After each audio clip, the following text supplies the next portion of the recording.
Le PSG entre dans la danse pour Haaland, en effet la cour à Ronaldo, l'OM doit vendre, Pjanic au cœur des convoitises, retour des séances collectives en Italie et le futur de la Première Ligue. C'est parti pour le journal Made in Foot du 20 mai. Et on commence en France avec un point mercato. Hier, Marca a révélé que le Paris Saint-Germain serait entré dans la danse pour le recrutement d'Erling Haaland. En effet, le club de la capitale ferait de la concurrence au Real Madrid cet été, dans la quête de renforcer son secteur offensif. Soucieux du départ d'Edinson Cavani et de l'avenir incertain de Mauro Icardi, le PSG aurait ciblé le prodige norvégien de 19 ans.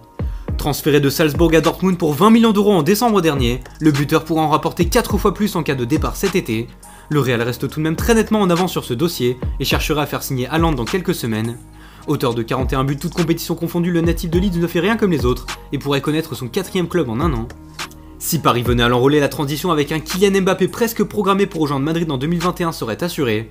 En attendant, le grand gaillard d'1m94 continue d'impressionner en Allemagne et a inscrit ce week-end son 10e but en 9 matchs de Bundesliga sous les couleurs du BVB face à Schalke. Le défi sera quoi qu'il arrive de taille. D'après son agent Mino Raiola qui s'est confié à Marca, Haaland restera une saison de plus dans la roue car il doit encore beaucoup grandir et prendre le temps de s'habituer au très haut niveau. Pas sûr que cela n'arrête ses courtisans. On reste en France mais descendons dans le sud vers Marseille. Le club de la Canebière vit des heures bien sombres en ce moment. En plus de perdre son directeur sportif Andoni Zubizarreta, l'OM pourrait également se retrouver sans entraîneur. André Villas-Boas n'a pas supporté le départ de son ami et pourrait plier les bagages, notamment en voyant les ambitions de ses dirigeants. En effet, comme l'indique l'équipe dans ses colonnes, le président Jacques-Henri Hérault va devoir vendre pour au moins 60 millions d'euros à cause des dettes et larges problèmes financiers olympiens. Morgan Sanson, 25 ans, est le premier joueur poussé vers la sortie. Le milieu de terrain dispose d'une belle cote en Angleterre et pourrait être acheté à un bon prix, tout comme Dougé Caletassar.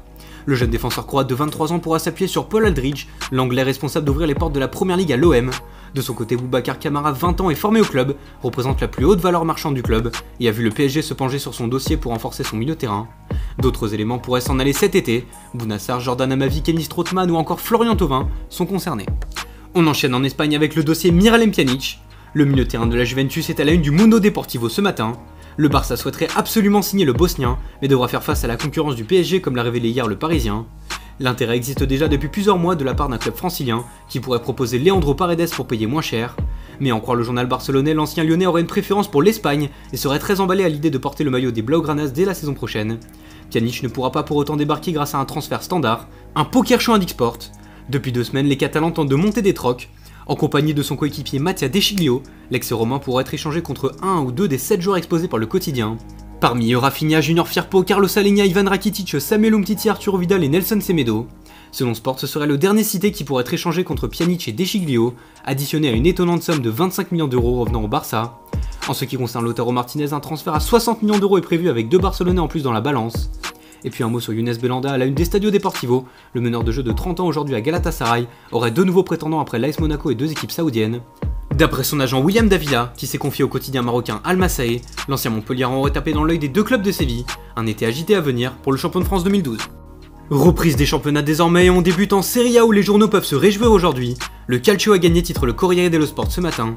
Hier, le comité technique scientifique a validé le protocole de reprise du ministre des Sports Vincenzo Spadafora. Les entraînements collectifs pourront donc commencer dès aujourd'hui, mais tout va se décider en 8 jours en ce qui concerne le retour de la compétition, comme l'évoque la Gazzetta dello Sport.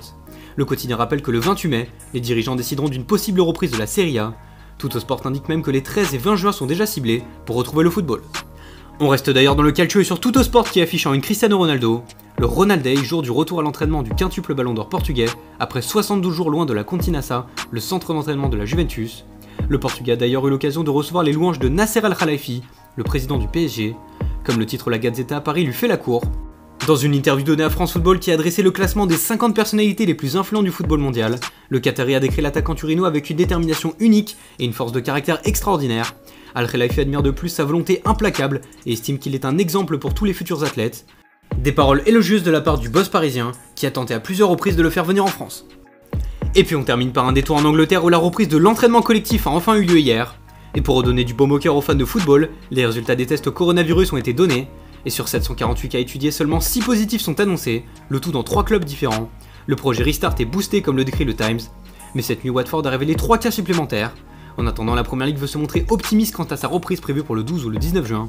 Un optimisme pas forcément partagé par tous, c'est le cas de Danny Rose, comme le relaie le Mirror Sport. Le défenseur de Tottenham prêté à Newcastle décrit les joueurs comme des rats de laboratoire. Dans des propos donnés au podcast Lockdown Tactics, l'anglais clame qu'il ne veut pas risquer sa santé pour que les téléspectateurs puissent assister à un spectacle. Merci à tous de nous avoir suivis, n'hésitez pas à vous abonner, à commenter, à liker la vidéo, et rendez-vous demain pour un nouveau journal Made in Foot.